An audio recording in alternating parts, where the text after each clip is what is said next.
Hello guys, आज हम जो पढ़ेंगे हमारे बिजनेस स्टडीज बुक का सेकेंड चैप्टर, वो है क्या है हमारा द प्रिंसिपल्स ऑफ मैनेजमेंट। हम लोगों ने पहले पढ़ चुके हैं, फर्स्ट चैप्टर हमारा था मैनेजमेंट होता क्या है। अब हम लोग क्या पढ़ेंगे कि हमारा जो ये मैनेजमेंट है इसके प्रिंसिपल्स क्या है। अब प्रिंसिपल्स होते क्या है, सबसे पहले भाई चैप्टर पढ़ने से पहले हमें चैप्टर का नाम का मतलब पता होना चाहिए कि एक्चुअली में चैप्टर में बात किस चीज की गई है। तो सबसे पहला वर्ड जो है हमारा वो क्या है मेरा, प्रिंसिपल्स। प्रिंसिपल्स होते क्या है। अगर हम लोग बात करें तो प्रिंसिपल एक सिंपल लैंग्वेज में अगर हम बोले तो प्रिंसिपल का मतलब होता है सिद्धांत। सिद्धांत यानी कि हमारे रूल्स या हमारे रेगुलेशंस या हमारी गाइडलाइंस जो जनरली एक स्पेसिफिक हमको दी गई हैं। तो principal it is the fundamental truth. ये हमारी क्या है, फंडामेंटल ट्रूथ है which is based on experiments. जैसे मैंने अभी बोला कि जो प्रिंसिपल्स होते हैं वो सिद्धांत होते हैं। सिद्धांत कैसे निकल के आते हैं, जब हम लोग कोई काम बार बार करते हैं या जब हम लोग किसी भी एक एक्टिविटी पे रिपीटेड एक्सपेरिमेंट्स करते हैं तो वो रिपीटेड एक्सपेरिमेंट्स हमारे क्या बन जाते हैं, प्रिंसिपल्स। जैसे फंडामेंटल ट्रूथ क्या है कि हमारा जो सूरज है या सन है वो ईस्ट से निकलता है, तो sun rises from the east. ये यूनिवर्सल प्रिंसिपल है, यूनिवर्सली अप्लाइड होता है हर जगह। अब ऐसा तो है नहीं कि अमेरिका वाले कहते हैं नहीं हमारे यहाँ तो भाई वेस्ट से निकलता है, या चाइना वाले कह रहे हैं हमारे यहाँ साउथ से निकलता है, तो ऐसा तो नहीं है। तुम्हारा सन कहां से राइज होता है, ईस्ट से। तो हमारे जो प्रिंसिपल्स होते हैं, प्रिंसिपल्स का मतलब हो गया हमारे बेसिक जो फंडामेंटल ट्रूथ होते हैं वो हमारे बेस किस चीज पे होते हैं, एक्सपेरिमेंट्स पे।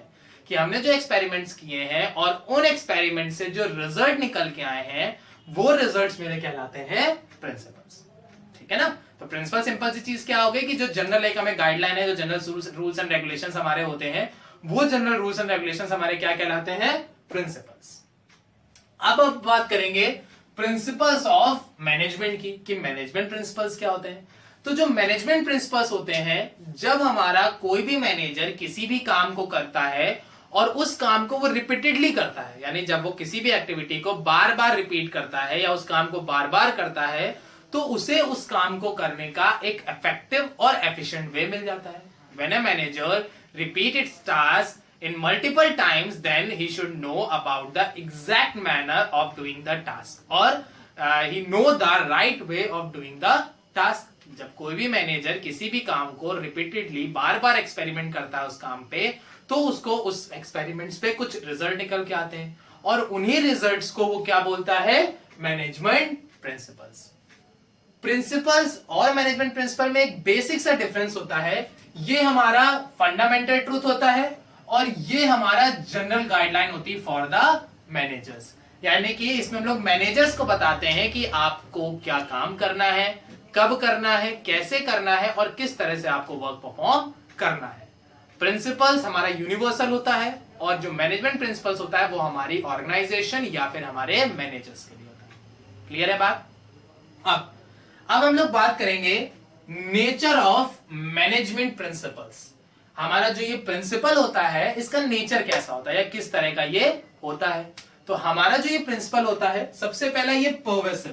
पर्वेसिव का मतलब क्या हो गया, यूनिवर्सल अप्लाइड। यूनिवर्सल अप्लाइड, हर कोई इन प्रिंसिपल्स को मानता है, कोई भी इन प्रिंसिपल से डिनाई नहीं करता है। मतलब अगर आपसे कहा गया है, अगर जैसे एक एग्जांपल लेते हैं, अगर आपके पास बहुत सारा काम है करने के लिए, आपसे कहा गया है आपको एक दिन में पूरी आपकी इकोनॉमिक्स की नोटबुक कंप्लीट करनी है, बहुत मुश्किल टास्क है।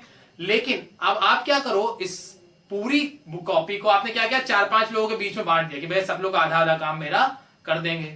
या एक ऑर्गेनाइजेशन में काम मिला कि आपको 10 प्रोडक्ट बेचने हैं एक इंसान को, तो उसने क्या किया, आपने 10 को 10 लोगों के बीच बांट दिया, तो काम डिवाइड हो गया ना। और जनरली सभी लोग ये करते हैं। हमारे घर में भी अगर कुछ फंक्शंस होते हैं या कुछ हम लोग सेमिनार स्कूल्स में होते हैं या कॉलेजेस में होते हैं या फैक्ट्री फॉर्म्स में होते हैं, तो हम लोग क्या करते हैं, लोगों के बीच में काम डिवाइड कर देते हैं या टास्क डिवाइड कर देते हैं। उसी तरह से हमारे मैनेजमेंट प्रिंसिपल्स में भी होता है कि हम लोग मैनेजमेंट प्रिंसिपल्स में क्या करते हैं, हम ये मेरे पर्वेसिव होते हैं यानी यूनिवर्सल अप्लाइड होते हैं। हर जगह मेरे मैनेजमेंट ऑफ प्रिंसिपल्स लगते हैं या हर जगह मेरे प्रिंसिपल फॉलो अप किए जाते हैं। सेकंड मेरा आता है जनरल गाइडलाइंस। जनरल गाइडलाइंस का मतलब यहाँ पे क्या हो गया कि जो मेरे मैनेजमेंट प्रिंसिपल्स होते हैं वो बेस्ड किस चीज पे होते हैं, रूल्स पे बेस्ड होते हैं। रूल्स का मतलब क्या हो गया, उनसे कहा जाएगा कि आप बेस्ड जो है वो आपने कोई टास्क किया, कोई काम किया और उसके रिगार्डिंग आपने कुछ रूल्स बनाए हैं, वो रूल्स आपको फॉलो अप करने ही पड़ेंगे। तो मेरा जो ये प्रिंसिपल्स होते हैं, ये जो नेचर ऑफ मैनेजमेंट प्रिंसिपल है, ये मैनेजमेंट प्रिंसिपल मेरी एक जनरल गाइडलाइन है, यानी एक रूल्स एंड रेगुलेशंस आपको दिए गए हैं, उन्हीं रूल्स एंड रेगुलेशन के अंडर में आपको काम करना है। जैसे अब अगर आपकी कोई एक सर्विस सेक्टर, जैसे हम लोग टीचिंग सेक्टर में है, अगर एक टीचिंग सेक्टर है तो वहां पे रूल्स एंड रेगुलेशंस क्या होंगे? आपको फॉर्मल्स में होना चाहिए, आपकी स्किल्स होनी चाहिए, आपको कंप्लीट नॉलेज होनी चाहिए और आपका सब्जेक्ट कमांड होना चाहिए। तो ये इसके रूल्स हो गए। अगर आप डॉक्टर हैं तो आपके रूल्स क्या होंगे कि आप कभी भी अपने पेशेंट का ट्रीटमेंट करने से मना नहीं करेंगे। अगर आप डिफेंस में हैं तो आपके रूल्स एंड रेगुलेशन क्या होंगे कि आप हमेशा अपने जो कह सकते हैं आपके एनिमीज हैं या आपके ऊपर कभी भी ऐसा कुछ हो रहा है, कुछ अटैक टाइप हो रहा है, तो आप वहां पे हमेशा रेडी रहेंगे। तो हर प्रोफेशंस के अपने अलग अलग रूल्स एंड रेगुलेशंस होते हैं, बट उनको फॉलो अप तो आपको एक जनरल गाइडलाइन में ही करना है कि मतलब करना है तो करना है। तो वही चीज है यहाँ पे कि जो मेरे मैनेजमेंट प्रिंसिपल्स होते हैं वो जनरल गाइडलाइन होती है। नेक्स्ट, ये जो प्रिंसिपल होते हैं निकलते कैसे हैं? अभी मैंने बताया कि जो भी मैनेजमेंट प्रिंसिपल्स होते हैं उनको फॉलो अप करने का या उनको फाइंड आउट करने का सिर्फ एक तरीका होता है, वो होता है प्रैक्टिस एंड एक्सपेरिमेंट्स। जब आप एक ही काम को बार बार प्रैक्टिस करते हो तो आपको उस काम को करने का राइट वे या फिर एक राइट मेथड और राइट पैटर्न पता चल जाता है। और जब आपको उस काम को करने का सही तरीका पता चल जाता है तो आप उस काम में इफेक्टिव और एफिशिएंट हो जाते हो। जैसे बोला जाता है ना कि ये पर्सन इस फील्ड में एक्सपर्ट है या ये पर्सन इस फील्ड में स्पेशलाइज्ड है, तो वो एक्सपर्ट वो स्पेशलाइज कैसे बनते हैं? वो एक्सपर्ट वो स्पेशलाइज तभी बनते हैं जब वो उस काम को प्रैक्टिस करते हैं और उनमें नए नए एक्सपेरिमेंट्स करते रहते हैं।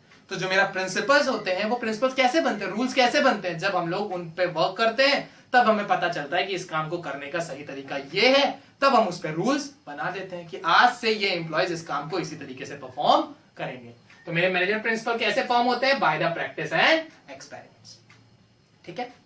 नेक्स्ट मेरा आता है cause and effect relationships. Cause and effect relationships का मतलब यहां पे क्या हो गया कि जो भी मेरे मैनेजमेंट प्रिंसिपल्स है वो हमें ये बताते हैं कि जो भी प्रिंसिपल्स आप अप्लाई कर रहे हो उन प्रिंसिपल को अप्लाई करने के पीछे कारण क्या है। आप अगर लोगों के बीच में काम बांट रहे हो तो क्यों, कारण क्या है काम बांटने का? क्योंकि आपके पास काम ज्यादा है, इस वजह से आप काम डिस्ट्रीब्यूट कर रहे हो। अब इस प्रिंसिपल को अप्लाई करें, इसका इफेक्ट क्या होगा, मतलब रिजल्ट क्या निकलेगा? तो रिजल्ट क्या निकलेगा, या तो वो काम इफेक्टिवली और एफिशिएंटली कंप्लीट होगा, या सिर्फ इफेक्टिवली कंप्लीट होगा, या फिर सिर्फ एफिशिएंटली कंप्लीट होगा। तो हमारा जो मैनेजमेंट प्रिंसिपल्स होता है उसको जब लोग अप्लाई करते हैं तो किस बेसिस पे करते हैं कि उसको अप्लाई करने के पीछे के कॉज क्या है, और जब हम उसको अप्लाई करेंगे तो उसके रिजल्ट क्या निकल के आएंगे। तो management principle is based on cause and effect relationship, कि मैनेजमेंट प्रिंसिपल अप्लाई करने के पीछे का कारण क्या है और उसके आने वाले आउटकम्स क्या होंगे। ठीक है। नेक्स्ट आता है फ्लेक्सिबल। फ्लेक्सिबल मतलब फ्लेक्सिबल कहते हैं बहुत फ्लेक्सिबल है। फ्लेक्सिबल मतलब जो कैसे भी किसी भी तरीके से मूव कर जाता है या बेंड हो जाता है, जिसको हम अपने अकॉर्डिंग चेंज कर सकते हैं। तो किसी भी चीज को जब हम उसको अपने अकॉर्डिंग चेंज कर सकते हैं, बदल सकते हैं, तो वो मेरा क्या कहलाता है, फ्लेक्सिबल। तो जो मेरे मैनेजमेंट प्रिंसिपल्स होते हैं वो मेरे फ्लेक्सिबल होते हैं नेचर में, क्योंकि उनको हम अप्लाइड करते हैं हमारी नॉलेज पे। हमें जितना आता है हम उतना काम करेंगे, या हमें जितनी नॉलेज है उतना टास्क हम परफॉर्म करके देंगे, या जितने प्रिंसिपल्स हमें पता है उतने ही प्रिंसिपल्स हम फॉलो अप करेंगे। तो मेरा जो मैनेजमेंट प्रिंसिपल्स होता है वो फ्लेक्सिबल होता है नेचर में। क्यों होता है? क्योंकि ये बेस करता है मेरे एक पर्सन की मेंटल हॉरिजन पे। जितना उसका मेंटल लेवल ब्रॉड होगा, जितनी उसकी थिंकिंग ब्रॉड होगी, उतना ही ज्यादा उसका इफेक्ट होगा, उतना ही ज्यादा वो फ्लेक्सिबल होगा। बट जितनी आपकी थिंकिंग शॉर्ट होगी, नैरो होगी, उतना ही आपका मैनेजमेंट प्रिंसिपल जो होंगे वो रिजिड होंगे, रिजिड या फिर स्ट्रिक्ट होंगे। तो अगर ब्रॉड थिंकिंग है तो फ्लेक्सिबल होंगे, और अगर आपकी नैरो थिंकिंग है तो स्ट्रिक्ट होंगे।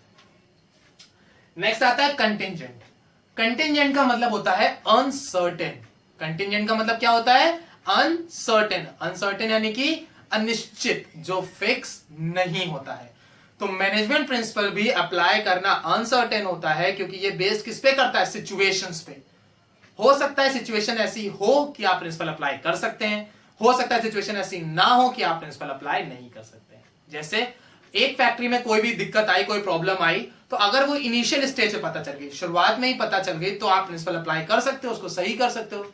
बट अगर वो जो आपको प्रॉब्लम है वो एकदम सबसे लास्ट में पता चल रही है, तो अब तो हम लोग उसमें कुछ अप्लाई कर नहीं सकते हैं, कोई प्रिंसिपल लगा नहीं सकते हैं। तो फिर वहां पे मैनेजमेंट प्रिंसिपल अप्लाइड नहीं होंगे। तो मेरे जो मैनेजमेंट ऑफ प्रिंसिपल्स होते हैं वो कंटिंजेंट इन नेचर होते हैं। क्यों कंटिंजेंट होते हैं? क्योंकि ये बेस करते हैं सिचुएशंस पे। अगर सिचुएशन अप्लाई करने वाली होगी तो अप्लाई करेंगे, बट अगर सिचुएशन अप्लाई करने वाली नहीं होगी तो हम इसको अप्लाई नहीं करेंगे। ठीक है, तो मेरे नेचर यहां पे क्या हो गया, जनरल गो थ्रू कर लेते हैं। परवेसिव, हर जगह अप्लाइड होने वाले। जनरल गाइडलाइंस, एक फिक्स रूल्स एंड रेगुलेशन होते हैं जो सभी को फॉलो अप करने हैं। Form by practice and experiment, जब बार बार आप किसी काम को करते हैं तभी उसकी जनरल गाइडलाइन पता चलती है। कॉज एंड इफेक्ट रिलेशनशिप, जो मैनेजमेंट प्रिंसिपल्स होते हैं वो हम लोग अप्लाई करते हैं हमारे कॉजेस पे कि क्या कारण है अप्लाई करने का और उसके क्या रिजल्ट निकल के आएंगे। मैनेजमेंट प्रिंसिपल मेरे फ्लेक्सिबल्स होते हैं क्योंकि इन्हें हम अपने अकॉर्डिंग चेंज कर सकते हैं। और ये मेरे कंटिंजेंट होते हैं, यानी कि बेस्ड ऑन सिचुएशन कि कब अप्लाई करना है और कब अप्लाई नहीं करना है। समझ में आ गया है? एक बार देख लीजिए, नोट कर लीजिए।